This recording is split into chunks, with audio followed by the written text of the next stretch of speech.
اللهم إنا نسألك العفو والعافية في الدين والدنيا والآخرة.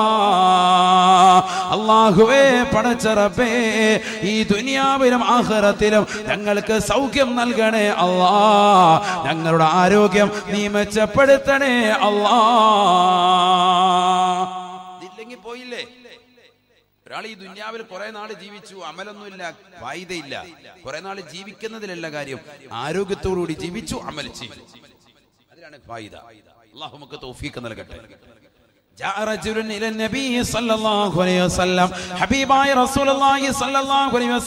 തങ്ങളുടെ അടുക്കലേക്ക് ഒരു മനുഷ്യൻ വന്നുകൊണ്ട് നബിയോട് ചോദിക്കുകയാണ്, അല്ലാഹുവിന്റെ റസൂലേ, റസൂലേ, അയ്യുന്നാസി ഖൈറുൻ, ജനങ്ങളിലെ ഏറ്റവും ഉത്തമനാരാണ്, ഉത്തമനാരാണ്?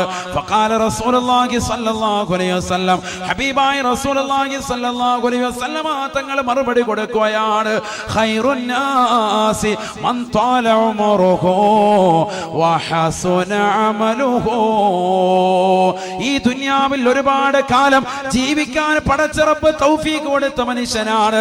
60-70 വയസ്സ് വരെ ജീവിച്ചതാകുന്ന സഹോദരനാണ്. 70 വയസ്സ് വരെ ജീവിച്ചതാകുന്ന സഹോദരിയാണ്, സഹോദരിയാ. തീർന്നില്ല. വഹസുന അമലുഹു, ഒരുപാട് കാലം ജീവിക്കാൻ തൗഫീഖ് കിട്ടുകയും ആ ജീവിച്ച കാലം അത്രയും നന്മ ചെയ്യാൻ തൗഫീഖ് കിട്ടിയ ആരാണോ അവരാണ് ഏറ്റവും ഉത്തമരെന്ന് ഹബീബായ റസൂലുള്ളാഹി സ്വല്ലല്ലാഹു അലൈഹി വസല്ലം. ഏറ്റവും ഉത്തമൻ അവരാണ്, ഹബീബ് മുഹമ്മദ് റസൂലുള്ളാഹി. ഒരുപാട് കാലം ജീവിച്ചു, ആ ജീവിച്ച കാലം അത്ര എന്ത് ചെയ്തു? നന്മ ചെയ്തു, നമസ്കരിച്ചു, നോമ്പ് പിടിച്ചു, സക്കാത്ത് കൊടുത്തു, പാവങ്ങളെ സഹായിച്ചു, നേർച്ചകൾ നൽകി, വിധവകളെ സഹായിച്ചു, നിരാലംബർക്ക് അവലംബമായി, നിരാശ്രയരാകുന്ന വ്യക്തികൾക്ക് ആശ്രയത്വം കൊടുത്തു. ഇങ്ങനെ ഏതൊക്കെ നന്മകളുണ്ടോ അതെല്ലാം ചെയ്തു. അവന്റെ ജീവിതകാലം മൊത്തവും അങ്ങനത്തെ ഒരുത്തനാണ് ഏറ്റവും ജനങ്ങളിൽ ഖൈറായവൻ എന്ന് മുഹമ്മദ് റസൂലുള്ളാഹി. ഖൈർ എന്ന പദത്തിന്റെ മുകളിൽ ഒരു അഫ്അൽ തഫ്ളീലിന്റെ വസിനില്ല. ഖൈർ എന്ന് പറഞ്ഞാൽ ഏറ്റവും ടോപ്പ് മോസ്റ്റ് പദവിയാണ്, ഏറ്റവും അത്യുൽകൃഷ്ടൻ അവനാണെന്ന് മുഹമ്മദ് റസൂലുള്ളാഹി. അല്ലാഹു തൗഫീഖ് തരട്ടെ. അപ്പോൾ ഒരുപാട് കാലം നമുക്ക് ദീർഘായുസ് വേണം, അതോടൊപ്പം തന്നെ എന്ത് വേണം? ആ ദീർഘായുസ്സിൽ കറക്റ്റ് അമല് വേണം. അതുകൊണ്ടല്ലേ നമ്മുടെ സ്വാഗതമൊക്കെ പറയുമ്പോൾ നമ്മൾ പറയും, ആ ഉസ്താദിന് ബഹുനിരായ ശൈഖുനാക്ക് അല്ലാഹു ധാരാളം കാലം അവന്റെ ത്വാഅത്തിലായി ദീർഘായുസ് അല്ലാഹു നസീബാക്കട്ടെ എന്ന് പറയും. അള്ളാഹു ഒരു വഴിപ്പെടുന്നതിൽ അള്ളാഹു ദീർഘായുസ്സ് നസീബാക്കട്ടെ. അഥവാ അദ്ദേഹത്തിന്റെ ആരോഗ്യത്തിൽ, അദ്ദേഹത്തിന്റെ ജീവിത കാലഘട്ടത്തിൽ മുഴുവനും അദ്ദേഹത്തിന് അള്ളാഹുവിനെ ആരാധിക്കാൻ അള്ളാഹു തൗഫീഖ് കൊടുക്കട്ടെ. ഇതാണ് നമ്മുടെ ദുആ വേണ്ടത്. നമ്മളിൽ ആരും ഇത് ചെയ്യുന്നില്ല. അവനവന്റെ സ്വന്തം ആരോഗ്യം ആരും ചോദിക്കുന്നില്ല. നമ്മൾ നേരെ ശരണം പ്രാപിക്കുന്നുണ്ട്, ഡോക്ടറെ അടുത്തോട്ട് പോകും. പണ്ടൊരു ബുദ്ധിമുട്ട് വരുമ്പോൾ നമ്മൾ വെള്ളം കൊണ്ടുവന്ന് ഉസ്താദുമാരെ മന്ത്രിപ്പിക്കും. യദുബന്ദി ഉസ്താദിനെ കൊണ്ടുവന്ന് മന്ത്രിപ്പിച്ച് ഉസ്താദിന് ഒരു 5000 രൂപ കൈമടക്കൊക്കെ കൊടുക്കുമായിരുന്നു. ഇപ്പൊ അതൊന്നുമില്ല. അല്ലെ? ചെയ്യുന്നവരുണ്ടാവും, ഇല്ല ഉസ്താദ്? ഉണ്ട്. അള്ളാഹു നിലനിർത്തുമാറാവട്ടെ. എന്നാലും കുറഞ്ഞു പോയി പണ്ടത്തേക്കാൾ, അല്ലേ? ഉസ്താദിന് കൊണ്ടുവന്ന 500 രൂപ അല്ലെങ്കിൽ 2000 രൂപ അല്ലെങ്കിൽ 3000 രൂപ നമ്മൾ കൈമടക്കും, വെള്ളം മന്ത്രിച്ച് ഊതി വാങ്ങും. എന്താ കാര്യം? ഖുർആൻ ഊതി മന്ത്രിച്ചാൽ അതിന് ശിഫയുണ്ടെന്ന് പഠിപ്പിച്ചത് മുഹമ്മദ് റസൂലുള്ളാഹി. നമ്മളിത് ശ്രദ്ധിക്കുന്നില്ല. ഹബീബായ റസൂലുള്ളാഹി സ്വല്ലല്ലാഹു അലൈഹി വസല്ലം തങ്ങൾ ഉറപ്പെടുത്തിയില്ലയോ, ഫാത്തിഹത്തുൽ കിതാബി ശിഫാഉൻ മിൻ കുല്ലി ദാ. ഫാത്തിഹ സൂറത്ത് എല്ലാ രോഗങ്ങൾക്കും ശമനമാണ്. പരയങ്ങാനത്തുള്ള പ്രിയപ്പെട്ട സഹോദര, ക്യാൻസർ ഉള്ളവരില്ലയോ? പല രോഗങ്ങൾ കടിമപ്പെട്ടവരില്ലയോ? മാറാവ്യാധികൾ കൊണ്ട് കഷ്ടപ്പെടുന്നവരില്ലയോ? ഖുർആനിലേക്ക് മടങ്ങണേ. ഖുർആനിന്റെ ചികിത്സ അല്ലാഹുവിന്റെ റസൂൽ പറയുകയാ, ഫാത്തിഹത്തുൽ കിതാബി ശിഫാഉൻ മിൻ കുല്ലി ദാ. ഫാത്തിഹ സൂറത്ത് എല്ലാ രോഗങ്ങൾക്കും ശമനമാണ്. ആര് ശ്രദ്ധിക്കുന്നു? ഏത് നമ്മൾ ഓതുന്ന ഫാത്തിഹയെ കുറിച്ചായി പറയുന്നത്? ഓതേണ്ട രീതിയിൽ ഓതണം. അതിനെ നമ്മളെ ആലിമീങ്ങളെ കൊണ്ട് ഓദിക്കുന്നത്. കാരണം അവരുടെ നാവ് മോശത്തരം പറഞ്ഞിട്ടുണ്ടാവില്ല, നല്ല നാവായിരിക്കും. എപ്പോഴും ദിക്റിലും ഔറാദിലും ഇബാദത്തിലുമായി കഴിഞ്ഞുകൂടുന്നവരായിരിക്കും. അപ്പോൾ അവരെ കൊണ്ട് നമ്മൾ വെള്ളം വന്നിരിക്കും. ഇനി അതല്ല, നമ്മൾ നല്ല തഖ്വയുള്ള ആളാണെങ്കിലും ഒക്കെ നമ്മൾ തന്നെ ഓതിക്കോളി, പ്രശ്നമല്ല. നമ്മളെക്കാളും വലിയ ആലിമീങ്ങൾ സാത്വികരാകുന്ന ഉലമാക്കളുണ്ടാകും, അവരുടെ അടുക്കൽ നമ്മൾ ഫാത്തിഹ ഓദിക്കും.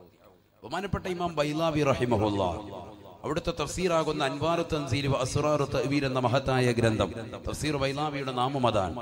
ആ തഫ്സീറിൽ അദ്ദേഹം രേഖപ്പെടുത്തി, ഫാത്തിഹയ്ക്ക് ഒരു നാമമുണ്ട്. ഫാത്തിഹയുടെ ഒരു നാമമാണ് സൂറത്തു ശിഫാ. ശിഫ കിട്ടുന്ന ഗ്രന്ഥം എന്നാണ് അതിന്റെ പേര്. എന്താണ് അതിന്റെ പേര്? സൂറത്തു ശിഫാ. ശിഫ കിട്ടുന്ന സൂറത്ത്, ശിഫ കിട്ടുന്ന സൂറത്ത്. ഈ സൂറത്തോതി മന്ത്രിക്കുക, ഈ സൂറത്തോതി കൈവെള്ളയിൽ ഊതുക, തല മുതൽ കാലിനവിടം വരെ തടയുക. ഒക്കെ നബിതങ്ങളെ പഠിപ്പിച്ചാണ്. വൈകിട്ട് ഉറങ്ങാൻ നേരത്ത് ശിഫയാണ്, എന്ത് രോഗത്തിനും ശമനമാണ്. കൊച്ചു കുട്ടികൾ ഓതാനറിയില്ല, മാതാപിതാക്കൾ ആ കുട്ടികൾക്ക് എന്ത് ചെയ്യുക? മന്ത്രിച്ചു കൊടുക്കുക. ശുദ്ധിയില്ല ഭാര്യയ്ക്ക് എന്ന ഭർത്താവിനോട് പറയാം മന്ത്രിച്ചൂതാൻ. അങ്ങനെയാണ് നമ്മൾ, അതാണ് നമ്മൾ മന്ത്രിച്ചൂതിന്റെ അസില്. സാധമാരൊക്കെ നമ്മൾ ചെല്ലുമ്പോൾ ഒരു ഫാത്തിഹ ഓതി മന്ത്രിക്കാൻ നമ്മളവർക്ക് അല്ല ഇത് ഓതാറിയെങ്കിൽ നമ്മൾ വീട്ടിൽ തന്നെ ഇരുന്ന് ഓതിയാനല്ലോ. പക്ഷെ നമ്മൾ ഒന്നും ഓരോന്നും വ്യത്യാസമാണ്. അതാണ് വ്യത്യാസം. ഫാത്തിഹ സൂറത്ത് ഓതിയാൽ ശിഫയാണ്. അല്ലാഹു തൗഫീഖ് നൽകട്ടെ. എങ്ങനെ ഓതി മന്ത്രിച്ചിട്ടാണെങ്കിലും നമ്മുടെ ആരോഗ്യം നമ്മൾ സംരക്ഷിച്ചോളാം. ആരോഗ്യം നമ്മൾ സംരക്ഷിക്കണം.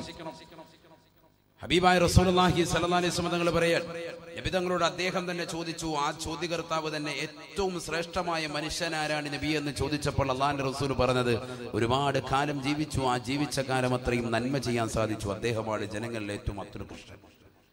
ഹബീബായ റസൂലുള്ളാഹി സ്വല്ലല്ലാഹു അലൈഹി വസല്ലം തങ്ങളോട് വീണ്ടും ചോദിക്കുകയാണ്, അയ്യുന്നാസി ശർറുൻ യാ റസൂലല്ലാഹ്. അല്ലാഹുവിന്റെ റസൂലേ, ജനങ്ങളിലെ ഏറ്റവും മോശപ്പെട്ടവൻ ആരാണ് നബിയേ? ഫഖാല റസൂലുള്ളാഹി സ്വല്ലല്ലാഹു അലൈഹി വസല്ലം, ഹബീബായ റസൂലുള്ളാഹി സ്വല്ലല്ലാഹു അലൈഹി വസല്ലം തങ്ങൾ ഉറപ്പെടുത്തുകയാണ്, മൻ ത്വാല ഉമറുഹു വസാഅ അമലുഹു. ഒരുപാട് കാലം ഈ ദുനിയാവിൽ ജീവിക്കാൻ തൗഫീഖ് കിട്ടിയവനാണ്, പക്ഷേ ആ ദുനിയാവിയായ ജീവിതത്തിൽ അവൻ മോശപ്പെട്ടതാകുന്ന അമല് ചെയ്തിട്ടുള്ളവനാണ്. അഥവാ പള്ളിയുടെ മുറ്റത്ത് നിൽക്കുമ്പോൾ ബാങ്ക് വിളിക്കുകയാണ്, നമസ്കാരത്തെ ശ്രദ്ധിക്കാതെ ഇറങ്ങിപ്പോകുന്നവനാണ്. കൃത്യമായ റമദാനിലെ നോമ്പ് പിടിക്കാത്തവനാണ്, പാവങ്ങൾക്ക് സഹായം കൊടുക്കാത്തവനാണ്. അത്തരത്തിലുള്ള ആളുകളുണ്ടോ? മൻ ത്വാല ഉമറുഹു വസാഅ അമലുഹു.